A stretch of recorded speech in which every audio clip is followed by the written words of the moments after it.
Baik. Alhamdulillahirabbil alamin wa bihi nasta'in ala umurid dunya waddin wassalatu wassalamu ala asyrafil anbiya'i wal mursalin wa ala alihi wa sahbihi ajma'in amma ba'd. Rabbi shrah li sadri wa yassir li amri wahlul 'uqdatam min lisani yafqahu qawli. Amin amin ya rabbal alamin. Apa kabar teman-teman semuanya? Ada Mas Ipo di sini, Mbak Ayi dan juga teman-teman yang tidak bisa saya sebutkan satu persatu.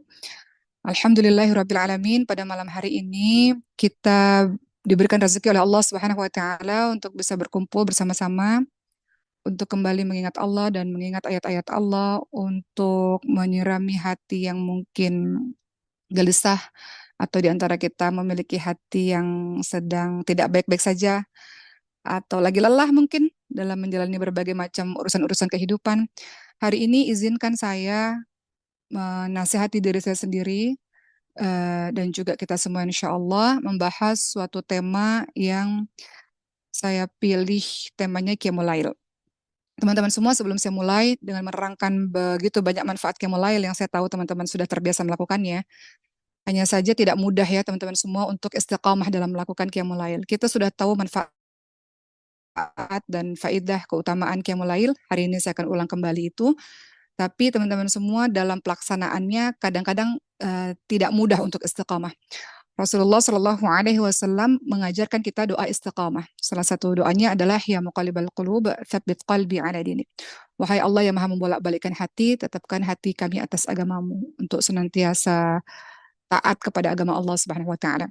Nggak mudah teman-teman semua. Dalam sholat kita senantiasa mengatakan ihdinas siratal mustaqim. Tunjukilah kami jalan yang lurus ya Allah. Kadang-kadang kita sudah tahu faedah, keutamaan, manfaat, kita sudah tahu pahala, kita sudah tahu bahwa Qiyamul Lail itu Allah cepat mengabulkan doa kita, tapi dalam pelaksanaan untuk istiqamah tidak mudah. Itu sebabnya harus terus diulang-ulang dan terus diulang-ulang nasihat-nasihat mengenai Qiyamul Lail untuk diri saya dan kita semua, supaya kita jadikan Qiyamul Lail itu sebagai suatu hal yang kalau kita tinggalkan kita sedih, teman-teman semua. Kalau sudah sampai dalam tahap itu, mudah-mudahan teman-teman sudah tergolong orang-orang yang terbiasa melakukan Qiyamul Lail. Sampai pada tahap yang kalau kita kesiangan, bahkan bangun ketika pas adzan subuh, kita rasa sedih. Nah, kalau sudah bisa sampai tahap itu, Masya Allah, bersyukur kepada Allah, karena tidak semua orang Allah berikan hati seperti itu untuk menikmati ibadah dalam menghidupkan malam. Sebelum saya mulai, teman-teman semua, izinkan saya cerita sedikit. Sebagian teman-teman sudah pernah dengar cerita ini, tapi saya hanya ingin menceritakan kisah nyata dulu. Setelah itu saya akan kaitkan dengan ayat-ayat Allah. Setahun yang lalu, qadarullah, ketika saya melaksanakan ibadah haji, dan ibu saya melaksanakan ibadah haji, qadarullah, ibu saya mengalami serangan jantung. Dan kejadian itu di depan mata saya. Ternyata serangan jantung itu dimulai dari tarikan nafas yang satu-satu, mata melotot ke atas dan memerah, matanya, dan kemudian um, tidak ada. Dalam artian ibu saya tidak bernafas, ibu saya tidak berdetak lagi jantungnya. Dalam waktu hitungan berapa menit saja tubuhnya sangat dingin dan pucat. Jadi ibu saya tidak bernafas dan tidak berdetak jantungnya itu kurang lebih 5 sampai 7 menit. Alhamdulillah Allah takdirkan rumah sakitnya berada di bawah hotel kami. Kami pada saat itu berada di hotel di depan Masjidil Haram. Ada rumah sakit di bawah hotel kami sehingga dokter bisa menangani penanganan dengan sangat cepat. Jadi ibu saya dilakukan CPR, ditekan-tekan dadanya sampai dadanya retak untuk ibu saya bisa bernafas kembali. Singkat cerita, ibu saya dimasukkan ke ruang ICU selama 11 hari dengan ventilator dan koma. Dokter hanya mengatakan kasus ini sangat berat untuk seseorang yang sudah tidak bernafas selama 5 sampai 7 menit, kasusnya sangat berat. Kami sudah memberikan dokter terbaik dengan alat terbaik. Begitu kata dokter, dan dokter mengatakan kemungkinan ada 3. Setiap orang di ICU kemungkinan ada 3. Pertama, nggak bisa bertahan, kembali kepada Allah. Dan kami harus katakan kasus ibu kamu sangat berat, kata beliau begitu. Kami nggak bisa berbicara apa-apa lagi, kasusnya sangat berat. Kedua, dokter mengatakan, kalaupun bertahan, bertahan, tapi dengan alat seumur hidup. Kemungkinan ketiga, bisa sembuh aja tiba-tiba. Kalau Allah takdirkan sembuh, sembuh. Dokter mengatakan, tapi kamu punya Allah, kamu ada Ka'bah di depan sana, ada waktu-waktu malam di mana Allah turun ke langit dunia di sepertiga malam terakhir, kata Rasulullah.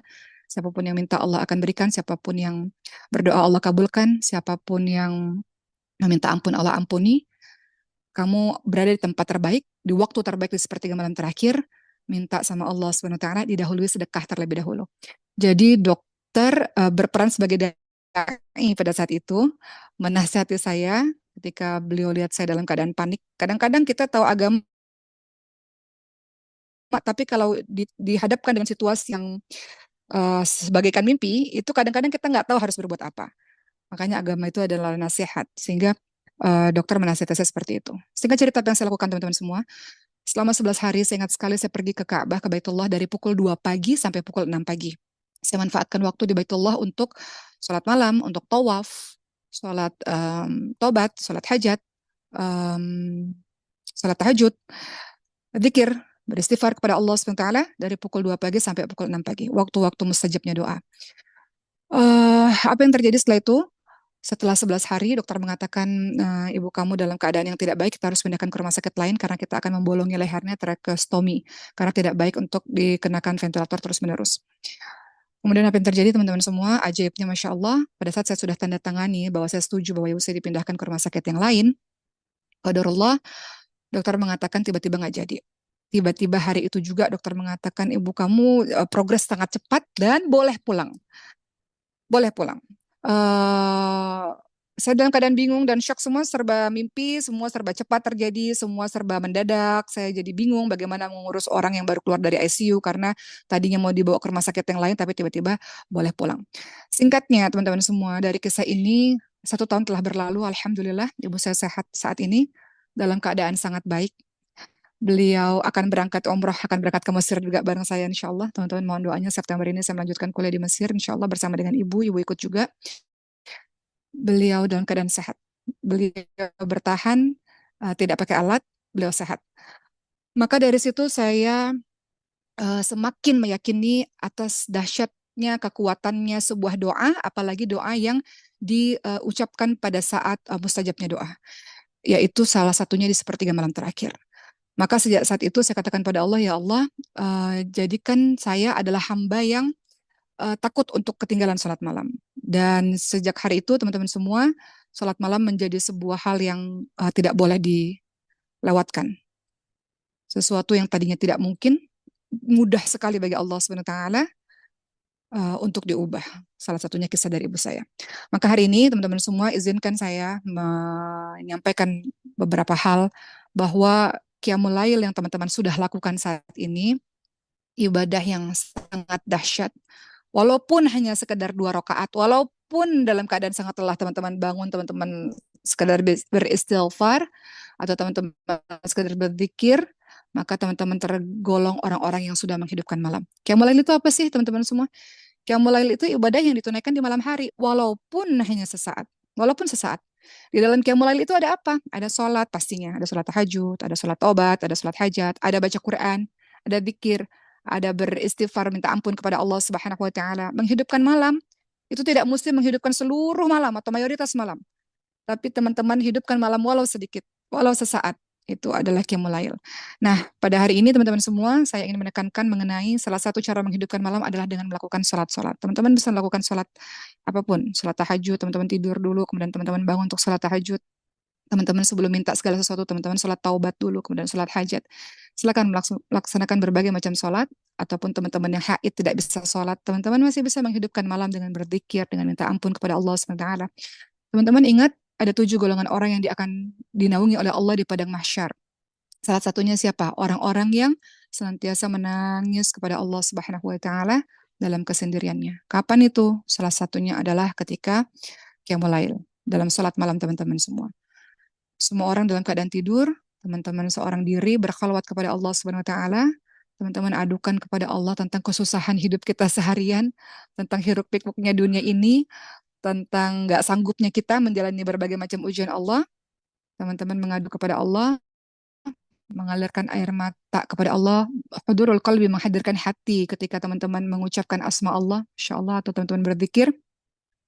Itu waktu yang luar biasa indahnya berdua-duaan dengan sang kekasih. Baik teman-teman semua, kalau kita punya seorang kekasih, kita pengen ketemu setiap saat, kita punya waktu khusus untuk berjumpa dengannya. Begitu pula kalau kita menjadikan Allah sebagai kekasih kita, ada waktu khusus yang kita sengaja untuk berjumpa dengannya. Waktu khusus itu adalah sepertiga malam terakhir. Um, Kalau kita meninggalkan sholat malam, seakan-akan kita merasa tidak perlu kepada Allah Subhanahu wa taala. Padahal kita tahu bahwa Allah mengabulkan doa di sepertiga malam terakhir karena Allah turun ke langit dunia. Baik teman-teman semua, ada banyak hal di dalam Al-Quran menyebutkan bagaimana sholat malam itu sangat dianjurkan. Dan termasuk sholat malam itu adalah ciri-ciri dari orang-orang yang bertakwa, ciri-ciri orang saleh. Ciri-ciri orang saleh disebutkan dalam banyak ayat Al-Quran, mereka yang tidak pernah meninggalkan sholat malam. Sebelumnya saya minta maaf, saya bicara agak cepat, waktu kita sangat singkat, tapi mudah-mudahan apa yang saya sampaikan bermanfaat untuk teman-teman semua. Teman-teman lihat dalam surah Ad-Dariyat ayat 15 sampai 19. Itu beberapa ayat saja dibandingkan dengan ayat lain yang sangat banyak yang menerangkan tentang keutamaan Qiyamul Lail. Allah Subhanahu wa taala berfirman dalam surah Adz-Dzariyat ayat 15. Allah Subhanahu wa taala berfirman, "A'udzubillahi minasyaitonir rajim. Innal muttaqina fi jannatin wa 'uyun." Sesungguhnya orang-orang bertakwa itu berada dalam taman-taman syurga dan mata air. Siapa mereka? Siapa orang-orang dalam syurga itu? Surah Adz-Dzariyat ayat 16. Akhidina ma atahum rabbuhum innahum kanu qabla dzalika muhsinin. Ya, mereka itu siapa? Mereka itu sambil menerima segala pemberian Rob mereka, mereka ini adalah orang-orang yang sebelum itu di dunia senang sekali dalam berbuat baik. Jadi orang-orang yang masuk ke dalam surga Allah itu, mereka orang yang senang sekali dalam berbuat baik. Kemudian Ad-Dariyat 17. Jadi poin kita pada malam hari ini, kanu qalilan minal laili ma yahja'un. Di dunia mereka sedikit sekali waktu tidur atau mereka sedikit sekali tidur di waktu malam. Jadi orang-orang yang bertakwa yang masuk ke dalam syurga Allah, orang yang senantiasa hidupnya orientasinya di dunia, buat baik apa lagi ya, buat baik apa lagi ya. Saya berbisnis, punya harta lebih banyak, mau buat apa lagi ya, kebaikan apa lagi ya, gitu teman-teman semua. Jadi dalam setiap pergerakan kita, ucapan kita, apapun yang kita buat, ini Allah ridha nggak ya, Allah senang nggak ya, Allah suka nggak ya, bagian dari ibadah kepada Allah nggak ya, gitu teman-teman semua.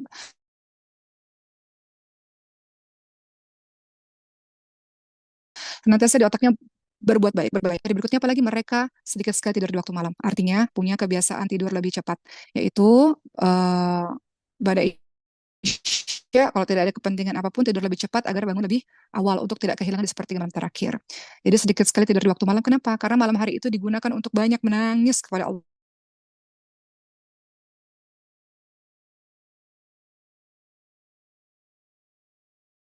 SWT. Teman-teman sekalian, sehari kita mungkin memandang dengan pandangan dengki, pandangan gak suka, atau memandang sesuatu yang Allah haramkan. Hati kita mungkin benci, iri, dengki, gak suka sama orang, lisan yang paling banyak dosanya.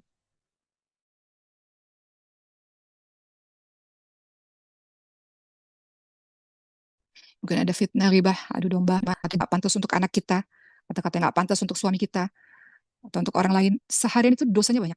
Maka orang-orang bertakwa menggunakan di sepertiga malam terakhirnya untuk menyendiri, berdua-duaan dengan Allah SWT, menangisi dosa-dosanya yang diperbuat hari itu, dan kebodohan yang dilakukan kemarin-kemarin.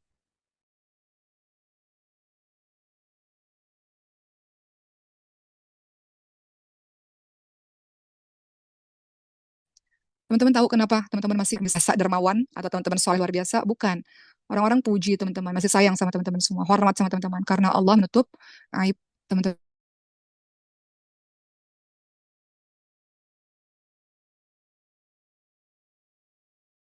semua di mata orang lain.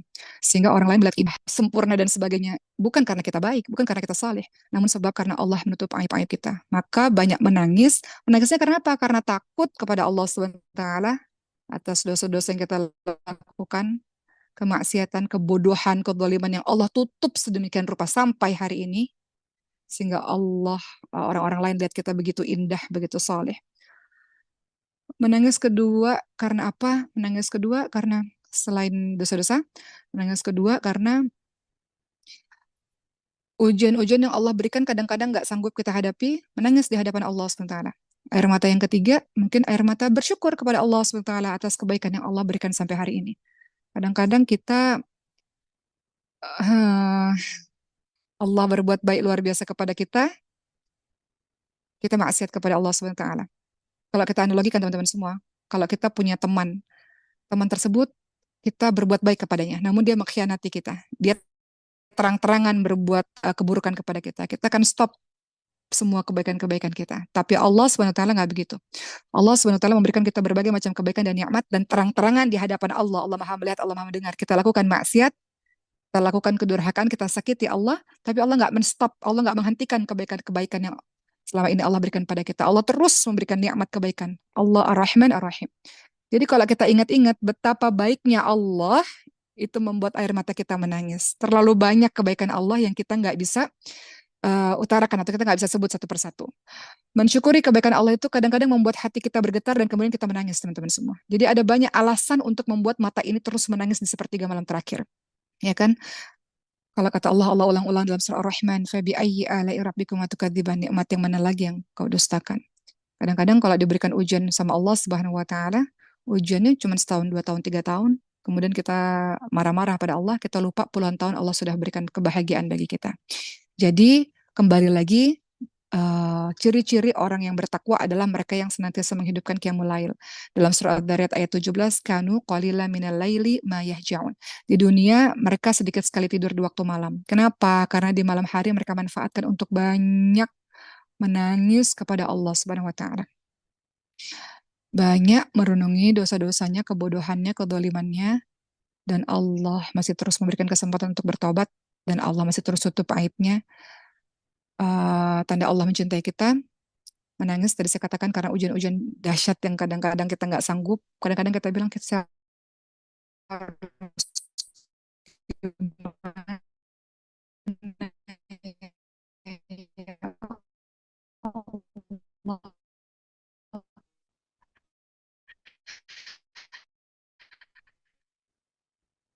apa yang harus saya lakukan. Bayangkan kalau kita sholat, teman-teman semua bersandar kepada yang maha kuat, maka hidup akan baik-baik saja. Kelihatan kok bahwa dia menjalani hidupnya tenang aja, gak sendirian dalam menghadapi episode kehidupan ini. Dia tahu bahwa semua yang Allah takdirkan adalah baik. Tugasnya hanya seorang hamba yang menerima dan menjalankan saja apa-apa yang sudah Allah takdirkan untuknya. Tenang aja dalam jalan kehidupan, nggak takut berlebihan, sedih-sedih sebagai manusia biasa tapi nggak sedih berlebihan. Dia menatap ke depan untuk menjalani kehidupan sampai waktu bertemu dengan Allah. Kekuatan dari mana itu? Kekuatan karena bangun sholat malam, teman-teman semua. Dahsyatnya sholat malam memberikan kekuatan pengaruh yang luar biasa kepada kita. Lanjutan ayat itu, ayat 18, ada kalimat a'udzubillahi minasyaitonirrajim wa bil ashari hum yastaghfirun. Dan orang-orang ini yang bertakwa ini selalu mohon ampun di waktu pagi sebelum fajar. Banyak minta ampun kepada Allah Subhanahu wa taala. Dalam surah Nuh ayat 10 sampai 12, kalau nggak punya anak, kalau kurang rezekinya misalnya, atau kalau kemarau yang berkepanjangan, obatnya adalah ternyata minta ampun kepada Allah Subhanahu wa taala. Minta ampun kepada Allah. eh Teman-teman tahu ini ada satu kisah, saya hanya ceritakan saja, tapi kisah ini kisah hikmah ya teman-teman semua. Di zamannya Nabi Musa alaihissalam itu ada seorang ibu yang bercerita pada Nabi Musa, Nabi Musa tolong doakan saya nggak punya anak, minta kepada Allah. Nabi Musa, engkau bisa bicara pada Allah, minta pada Allah. Maka Nabi Musa berdoa kepada Allah, minta kepada Allah, ya Allah takdirkanlah, berikanlah ibu ini seorang anak, sudah belasan tahun nggak punya anak. Kemudian kata Allah, tidak bisa karena ibu ini mandul. Beberapa tahun kemudian, tiba-tiba ibu ini membawa seorang anak. Lalu Nabi Musa tanya, ini anak siapa? Kemudian ibu ini mengatakan, ini anak saya. Kemudian Nabi Musa berkata lagi pada Allah, katanya mandul ya Allah. Kata Allah, orang ini berdoa siang malam tiada putus asa. Maka dengan kasih sayang Allah, Allah takdirkan orang ini bisa memiliki seorang anak. Ini kisah yang kita ambil hikmahnya teman-teman semua, bahwa betapa dahsyatnya kekuatan doa, apalagi doa-doa mustajab itu adalah doa yang salah satunya di waktu mustajab, di sepertiga malam terakhir. Jangan sepelekan setiap perkataan yang engkau ucapkan di sepertiga malam terakhir. Dan jangan sekali-kali kau mengatakan, ya Allah, kau sudah berdoa tapi engkau tidak kabulkan. Kata Rasulullah, ini orang-orang yang terburu-buru dalam berdoa. Allah masih senang mendengarkan rintihanmu, tangisanmu, air matamu. Ayo, nangis lagi. Udah lama nggak nangis, nangisnya baru setahun 2 tahun, ayo nangis lagi. Allah rindu dengan rintihanmu. Dan engkau hanya bisa menangis dengan khusyuk ketika di sepertiga malam terakhir. Setiap orang, sebagian orang mereka memilih tidur, tapi engkau memilih berdua-duaan dengan Tuhanmu. Itu waktu terbaik teman-teman semua. Bahkan sebagian orang rindu untuk di sepertiga malam terakhir. Rindu. Maka mereka mempersiapkan diri untuk berjumpa dengan kekasihnya di sepertiga malam terakhir dengan tidur lebih awal. Dengan gak melakukan kegiatan-kegiatan yang tidak ada manfaatnya di malam hari sehingga mereka nanti tidak khusyuk beribadah kepada Allah SWT. Begitu ya teman-teman semua. Maka dari surat Adz-Dzariyat tadi yang saya baca, itu hanya satu informasi yang berkenaan mengenai bagaimana orang-orang bertakwa ini adalah orang-orang yang sedikit sekali tidur di waktu malam. Ada ayat yang lain juga, Al-Furqan 64 misalnya. Itu ayat yang berkenaan dengan ibadur rahman. Hamba Allah yang salih punya ciri-ciri apa? Kata Allah Subhanahu wa taala dalam surah Al-Furqan ayat 64, A'udzu billahi minasyaitonir rajim, walladzina yabituna li rabbihim sujada wa qiyamah. Dan orang yang melalui malam hari dengan bersujud dan berdiri untuk Rabb mereka. Banyak ya ayat-ayatnya teman-teman semua. Di sini kita bisa lihat bahwa ciri-ciri ibadur rahman banyak ciri-cirinya disebutkan di surah Al-Furqan ayat 63 sampai 74 sampai 78 kalau saya nggak salah, teman-teman nanti baca sendiri. Tapi salah satunya adalah mereka yang senantiasa menjadikan sholat malam sebagai kebiasaan. Jadi sholat malam itu kebiasaan. Kebiasaan siapa? Kebiasaan orang-orang soleh.